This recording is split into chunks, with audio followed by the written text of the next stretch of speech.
So, you don't play any brutes or guardians or warriors, and you're wondering, what are the cards for me in heavy hitters? This is a guide to the cards you need to buy if you do not play one of the classes in this set. There are loads of guides going into what to do with the classes in this set, but if you don't play those and you're wondering, what do I need to buy? I'm going to give you that breakdown. Let's start off with the Fabled. You don't need it.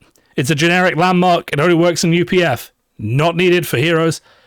Outside of UPF, definitely not needed for you if you don't play any of the classes in this set. You're not a UPF player, so we can skip straight past that. We can skip past all of the class cards. Let's just go down to the generics. Start off, Balance of Justice. Do you need the new legendary helmet from this set? The sad answer is probably yes. Obviously, I think if you've got, like, this is the thing, right? If you've got Skullcap, you're like 80% of the way there. If you've got Crown of Providence, you're like 90% of the way there. If you're a seriously competitive player who wants to have every single card for every single thing in their arsenal, then yeah, you might need this card as well. So this is going to have certain matchups where it's fantastic. The main pro over Crown of Providence is that it doesn't cost you anything in terms of a card in your arsenal, so you can just get a 6-card hand if your opponent fulfills the criteria.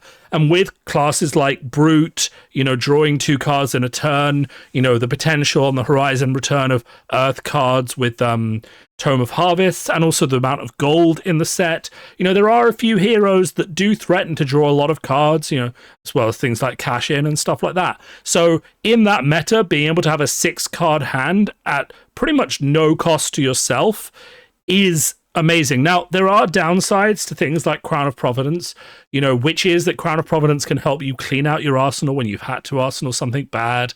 Obviously, Arcanite Skullcap blocks for 1 more because it has Battle Worn rather than Guardwell. All of these things to consider, but ultimately, if you're a competitive player and you need that little bit more edge, this is definitely on your radar. I would say if you're not super competitive and you already have a Skullcap or a Crown of Providence, this isn't 100% pickup, but whether or not you fall into one or the other categories. I think it will give you an edge in certain matchups, but you might still run the others in other matchups. Nasty Surprise. When an opponent's effects puts this into your graveyard from anywhere, create an Agility, Might, or Vigor token. I don't think you need to buy this. I think it's cute.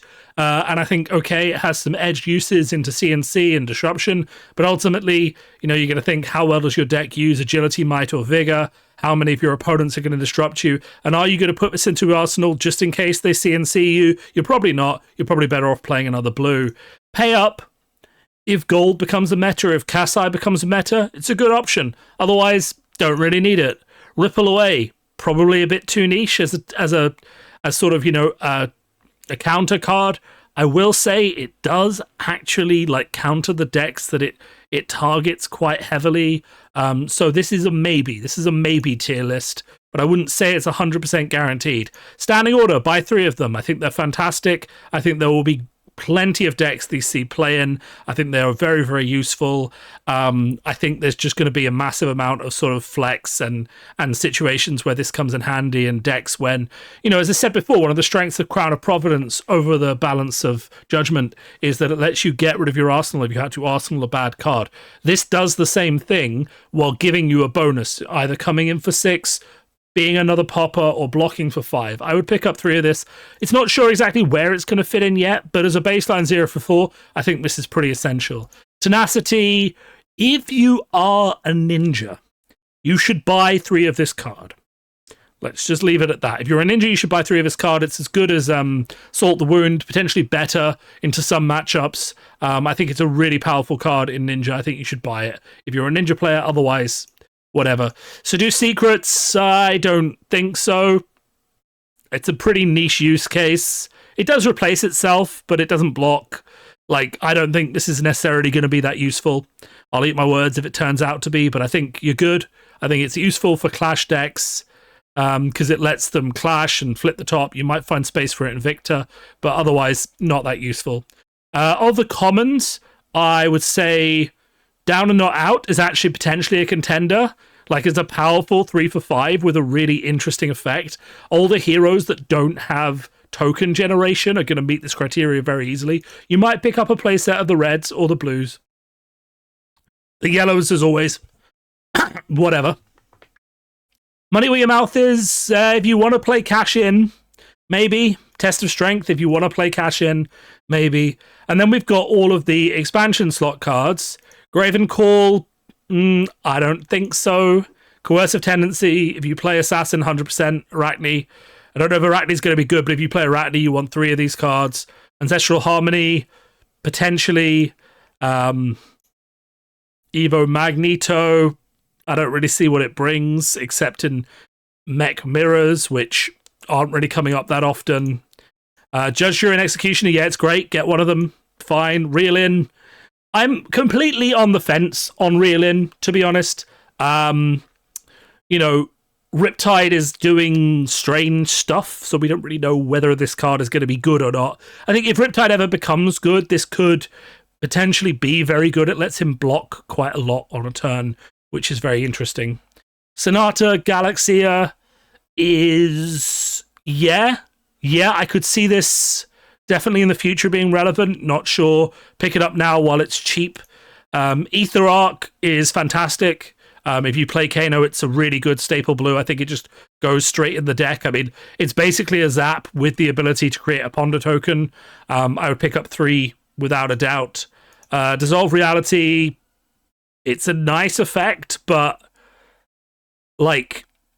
You have to think about, you're in Prism. What are you using this to stop? Like, you're using this to stop a defense reaction when you play Herald of Erudition. That's probably the best case for this.